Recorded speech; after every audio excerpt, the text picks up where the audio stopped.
नमस्कार दोस्तों, स्वागत है आप सभी का आपके अपने जेवीवी क्लासेस पे। मैं रवि कुशवाहा स्वागत करता हूं आप सभी का संस्कृत की क्वेश्चन बैंक सॉल्यूशन वाली सीरीज में।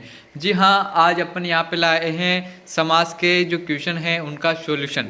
तो आइए देखते हैं कि समास के क्वेश्चन का सॉल्यूशन कैसे होगा। तो हमारा पहला क्वेश्चन है, उपग्रामम अस्मिन् पदे समासः अस्ति। उपग्रामम अस्मिन् पदे समासः अस्ति। तो इस पद में कौन सा समास है? तत्पुरुष समास है, अव्ययभाव समास है, बहुवीर्य समास है या फिर द्वंद्व समास है। तो आपको यहाँ पे दिख रहा होगा उप जो कि क्या है? उपसर्ग है। उपसर्ग क्या होता है? अव्यय होता है। तो इस प्रकार से इसमें कौन सा समास हो गया? अव्ययभाव समास हो गया। कौन सा समास हो गया? अव्ययभाव समास हो गया।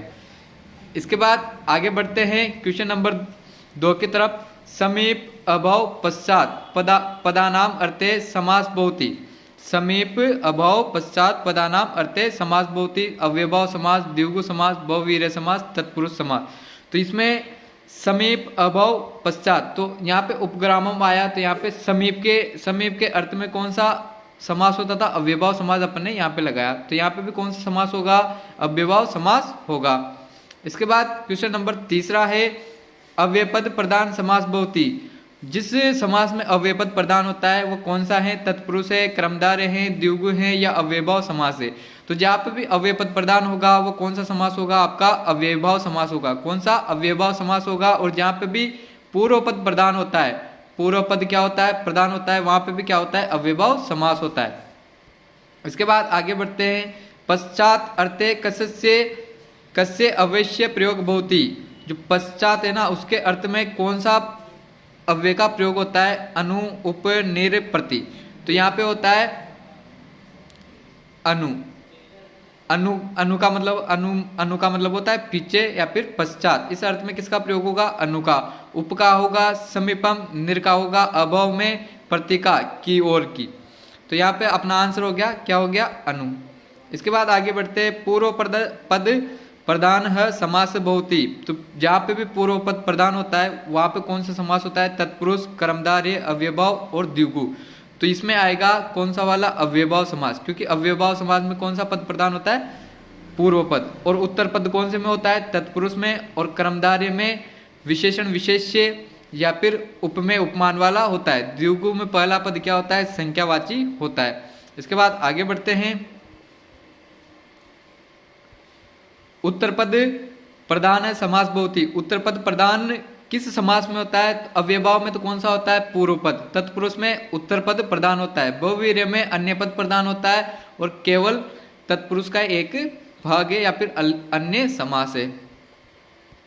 इसके बाद अगला क्वेश्चन है क्वेश्चन नंबर 7वां, ग्रामगत हरित्रातः शरणागतः अत्र समास अस्ति। तो ग्रामगत, हरित्रातः, शरणागत, इन पदों में कौन सा समास है? अव्ययभाव समास है, कर्मधारय समास है, बहुवीर्य समास है, तत्पुरुष समास है। तो इनमें है कौन सा समास? तत्पुरुष समास। विशेषण विशेष्य पद प्रधान समास भवति। जहाँ पे कौन से समास में विशेषण विशेष्य पद प्रधान होता है? अव्ययभाव में होता है, कर्मधारय में होता है, तत्पुरुष में होता है या द्विगु में होता है। तो यहाँ पे अव्ययभाव में तो पूर्व पद प्रधान होता है या फिर अव्यय प्रधान होता है। उसके बाद कर्मधारय में कौन सा होता है? विशेषण पद प्रधान होता है। क्या होता है? विशेषण विशेष्य पद प्रधान होता है। उसके बाद 9वां क्वेश्चन है, संख्यावाची पदे समास भवति। जो संख्यावाची पद है ना, उसमें कौन सा समास होता है? अव्ययभाव होता है, कर्मधारय होता है, तत्पुरुष होता है या फिर द्विगु होता है। तो इसमें होता है द्विगु समास। कौन सा समास? द्विगु समास। इसके बाद आगे बढ़ते हैं, उभयपद प्रधान समास भवति। उभयपद प्रधान समास भवति। जिस समास में दोनों पद प्रधान होते हैं, क्या होते हैं? जो दोनों पद हैं वो प्रधान होते हैं। पूर्व पद भी प्रधान होता है और उत्तर पद भी प्रधान होता है। तो वो समास कौन सा होता है? वो आता है आपका द्वंद्व समास। कौन सा समास? द्वंद्व समास। तो यहाँ पे आपका आंसर क्या हो जाएगा? कर्मधारय होगा, द्विगु होगा, द्वंद्व होगा या बहुवीर्य होगा। तो आपका आंसर हो जाएगा स वाला, जिसमें उभय पद प्रधान होता है द्वंद्व में। इसके बाद आगे बढ़ते हैं, पीताम्बरम महापुरुष पदे समास। तो पीताम्बरम महापुरुष पदे, इन पदों में कौन सा समास है? तो इनमें आपका समास है तत्पुरुष, कर्मधारय, बहुवीर्य या फिर द्विगु। तो यहाँ पे आपका समास है इसमें कर्मधारय। अगर पीताम्बर होता, बरह होता तो उसमें होता आपका बहुवीर्य समास, लेकिन यहाँ पे कौन सा है, पीताम्बरम है, तो यहाँ पे कौन सा समास है, कर्मधारय समास है। इसके बाद अगला क्वेश्चन है 12वां, जो अभी बताया था मैंने आपको, पीताम्बरः दशानन पदे समास। तो इन पीताम्बर दशानन इन पदों में कौन सा समास है, कर्मधारय है, तत्पुरुष है, बहुवीर्य है या फिर द्वंद्व समास है। तो इनमें समास है आपका बहुवीर्य। कौन सा है, बहुवीर्य, क्योंकि यहाँ पे अन्य पद प्रधान है। इसके बाद आगे बढ़ते हैं, पंचानाम पात्राणाम समाहार। तो समाहार वाला आ गया, पंचानाम पात्राणाम समाहार, 5 पात्रों का जो समूह है। विग्रह वाक्य समस्त पद, इसका समस्त पद क्या होगा, तो इसका समस्त पद होगा पंचपात्रम। कौन सा वाला, पंचानाम पात्रम, पंचपत्रम, पंचपात्र या पंचपात्रम, तो इसका होगा द वाला। कौन सा वाला, द वाला, पंचपात्रम। इसके बाद अगला क्वेश्चन है, नीलकंठ यस्य स अत्र समास। तो नीलकंठ, इसका जो समास पद है वो नीलकंठ यस्य स अत्र समास। तो यहाँ पे कौन सा समास है, नीलकंठम, नीलकंठ है, नीलम कंठ, नीलम कंठम सर्वे। तो यहाँ पे होगा आपका नीलकंठ है। कौन सा वाला, नीलकंठ है। इसके बाद आगे बढ़ते हैं, माता च पिता च अत्र समस्तम पदम। तो यहाँ पे जो इसका पूर्ण पद क्या होगा, माता पिता, मात पित्रो या फिर माता पिता। तो इसमें होगा पित्रो। कौन सा होगा, पित्रो। यहाँ पे कौन सा समास है आपका, द्वंद्व समास। कौन सा समास है, द्वंद्व समास। इसके बाद आगे बढ़ते हैं, बयेन आकुलम चितम यस्य स, बयेन आकुलम चितम यस्य स अत्र समस्तम पदम। कौन सा होगा, तो बय कुलचित होगा, बया कुलचित होगा या बय कुलचितम होगा या फिर बय कुलम होगा। तो यहाँ पे होगा बया कुलचित। इसके बाद आगे बढ़ते हैं, भयंकराह अस्य विग्रह पद। तो जो भयंकरा है ना, इसका विग्रह पद कौन सा होगा, भय करोति थी, भय करोति थी, भयम करोति थी या फिर सर्वे। तो यहाँ पे होगा इसमें भयम करोति इति, स वाला। इसके बाद निर्मक्षिकम पदे समास अस्ति। जो निर्मक्षिकम है यानी कि मक्षिका नाम अभव है, उस इसका जो समास बिगड़ेगा मक्षिका नाम अभव, उसमें कौन सा समास होगा, इसमें अव्ययभाव समास होगा, तत्पुरुष होगा, कर्मधारय होगा या फिर द्विगु होगा। तो यहाँ पे निर आ रहा है, क्या आ रहा है, कौन सा पद आ रहा है, निर आ रहा है, इसलिए यहाँ पे कौन सा समास होगा आपका, अव्ययभाव समास होगा। कौन सा होगा, अव्ययभाव समास। इसके बाद 19वां क्वेश्चन बढ़ते हैं, शरीर स्थ पदस्य विग्रह वाक्य किम। शरीर स्थ पदस्य विग्रह वाक्य किम। जो शरीर स्थ शब्द दे रखा है या पद दे रखा है, इसका विग्रह क्या होगा, शरीरम स्थिते, शरीर स्थित, शरीराणि स्थित, शरीर स्थित। तो यहाँ पे होगा आपका विग्रह शरीर स्थित। कौन सा होगा, ब वाला। इसके बाद आगे बढ़ते, राम प्रतिदिनम विद्यालय गच्छति। राम कहाँ पे जाता है, प्रतिदिन विद्यालय में जाता है। अस्मिन वाक्ये कस्मिन पदे अव्ययभाव समास वर्तते। तो इस वाक्य में कौन से पद में अव्ययभाव समास है, तो इस वाक्य में जो प्रतिदिनम है, दिनम दिनम प्रति, इसका जो समास विग्रह है वो क्या होगा, दिनम दिनम प्रति। तो यहाँ पे आपका समास कौन सा हो जाएगा, अव्ययभाव समास। तो प्रतिदिनम में कौन सा समास हो गया आपका, अव्ययभाव समास। इसके बाद आगे बढ़ते हैं, शरणागत इतस्य समासनम नामामि अलिखत। जो शरणागत है ना, इसमें कौन सा समास है, तो इसमें है आपका तत्पुरुष समास। कौन सा समास, तत्पुरुष समास है। कौन सा समास है, तत्पुरुष समास। इसके बाद आगे बढ़ते हैं, अजो पदस्य विग्रहम कृत्वा समास नामानि अलिखत। जो अदो है ना, इसका अजो पद है ना, इसका आपको क्या करना है, समास विग्रह करना है और फिर इस समास का नाम भी लिखना है। तो यहाँ पे है अजा च अजा च। तो यहाँ पे जो आपका समास होगा वो कौन सा होगा, द्वंद्व समास। जहाँ पे भी च वाला आता है वहां पे कौन सा समास होगा, द्वंद्व समास। इसके बाद अगला क्वेश्चन है, यमुनाया समीपम। कौन सा, यमुनाया समीपम विग्रह वाक्य से समस्त पदम किम। जो ये विग्रह है ना, यमुनाया समीपम, इसका पूर्ण पद क्या होगा, तो यहाँ पे होगा उप यमुनम। क्या होगा, उप यमुनम।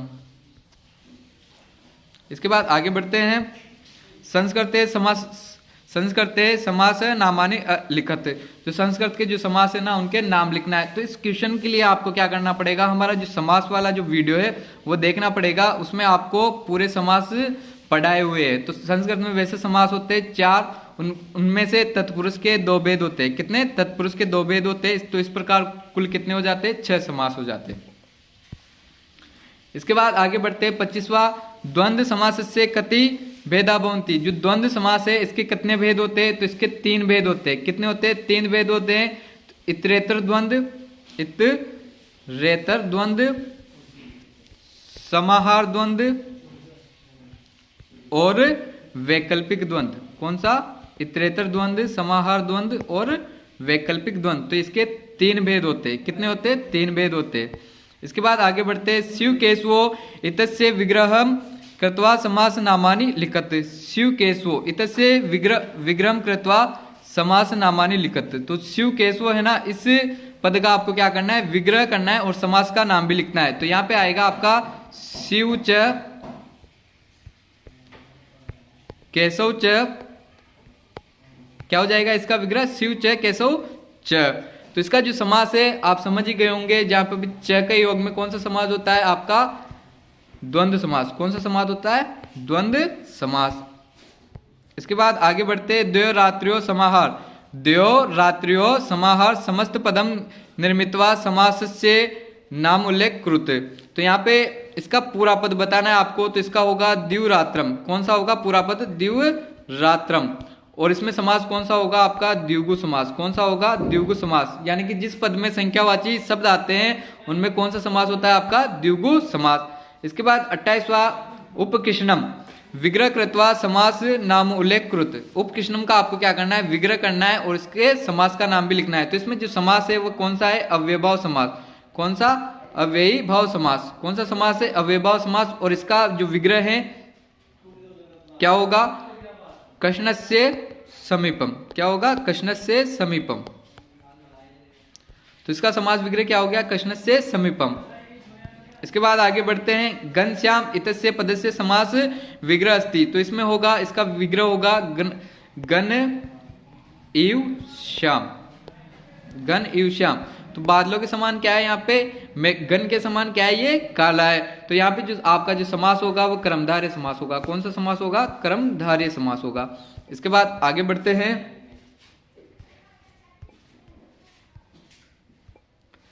उपगंगम इतस्य पदस्य समास विग्रह अस्ति। तो इस पद का समास विग्रह क्या होगा? तो यहाँ इसका समास होगा, समास विग्रह होगा गंगाया समीपम। क्या होगा? गंगाया समीपम। उप का जो प्रयोग है वो समीप के अर्थ में लिया जाता है। तो इसमें उपगंगम का जो समास विग्रह होगा वो गंगाया समीपम होगा। क्या होगा? गंगाया समीपम। इसके बाद आगे बढ़ते, नीलो उत्पलम इतस्य विग्रह कृत्वा समास नाम उल्लेख कीजिए। मतलब इस पद का विग्रह करके समास का नाम भी बताइए। तो इसका होगा नीलम, विग्रह होगा नीलम उत्पलम। क्या होगा? नीलम उत्पलम। और इसमें जो समास है वो कौन सा है? आपका कर्मधारय समास। कौन सा समास है? कर्मधारय समास। इसके बाद आगे बढ़ते हैं, त्रिलोकी इतस्य पदस्य समास नामो उल्लेख कृत। तो इस पद में कौन सा समास है? इस पद में है आपका बहुवीर्य समास। कौन सा समास है? बहुवीर्य समास। कौन सा समास है? बहुवीर्य समास। इसके बाद आगे बढ़ते हैं, बहुवीर्य समास से केचन पंच उदाहरणा लिखत। तो यहाँ पे एक उदाहरण तो हो गया आपका त्रिलोकी। उसके बाद दूसरा है दशानंद। कौन सा है? दशानंद, जो किसके लिए बोला जाता है? रावण के लिए बोला जाता है। तीसरा है आपका गजानंद। कौन सा है? गजानन। उसके बाद चौथा है आपका पीताम्बर। कौन सा? पीताम्बर। उसके बाद पांचवा है गजानन। इसके बाद पांचवा है आपका, विष्णु को क्या बोलते हो आप? या फिर गणेश जी को आप बोलते हो लंबोदर। तो ये हो गया आपका 5 उदाहरण। कौन सा? त्रिलोकी, पीताम्बर, दशानन, गजानन और लंबोदर है। ये आपके बहुवीर्य समास के उदाहरण हो गए। इसके बाद कौन से समास में अव्यय पद प्रदान होता है? तो मैंने अभी आपको बता दिया कि अव्ययभाव समास है, उसमें कौन सा पद प्रदान है? अव्ययपद प्रधान है। उसके बाद आगे देखते हैं समाहार योग्य का समास भवति। तो समाहार के योग में कौन सा समास होता है? तो उसमें होता है द्विगु समास। कौन सा समास? द्विगु समास, जिसका प्रथम पद क्या होता है? संख्यावाची होता है। इसके बाद आगे बढ़ते हैं यथाविधि इत्यत्र का समास। यथाविधि इत्यत्र का समास। तो इस पद में कौन सा समास है? तो इस पद में है आपका अव्ययभाव समास। कौन सा समास है? यथाविधि में अव्ययी भाव समास। कौन सा समास है? अव्ययी भाव समास। इसके बाद आगे बढ़ते हैं यथाशक्ति इतस्य पदस्य समास विग्रह अस्ति। इस पद का समास विग्रह क्या हो गया? तो इसका होगा, इसमें समास है आपका अव्ययभाव समास और इसका समास विग्रह होगा शक्तिम अनतिकर्मे। अनतिकर्मे क्या हो गया आपका? समास विग्रह क्या हो गया? शक्तिम अनतिकर्मे, यानी कि शक्ति के अनुसार। उसके बाद सचक्रम इत्यत्र का समास। सचक्रम, इसमें कौन सा समास है? तो इसमें आपका अव्ययभाव समास। कौन सा समास है? अव्ययभाव समास। इसके बाद निर्धन है इतस्य पदस्य समास विग्रह अस्ति। तो निर्धन का आपको क्या बताना है? समास विग्रह बताना है। तो इसमें क्या होगा? निर का प्रयोग कहां पे होता है? अभव के। तो यहां पे होगा धना नाम अभव। क्या होगा? धना नाम अभव।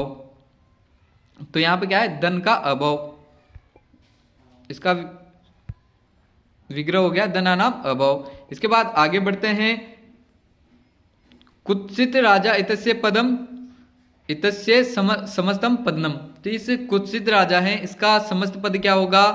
कुराज्ञ। क्या होगा? कुराज्ञ। ठीक है, तो ये थे आपके क्वेश्चन बैंक में जो आपके समाज के जो क्वेश्चन दे रखे थे वो हमने आपको यहाँ पे सॉल्यूशन करवा दिया है। सभी क्वेश्चनों का इसमें सॉल्यूशन है। अगर आपको वीडियो अच्छा लगा हो तो आप वीडियो को लाइक करें, शेयर करें और चैनल पर नए हो तो चैनल को सब्सक्राइब जरूर करें। अगर आपको पूरा हमारा जो समास वाला टॉपिक है वो पढ़ना हो तो आप हमारे चैनल पे जाके वहां से समास वाला टॉपिक पढ़ सकते हो। Thank you.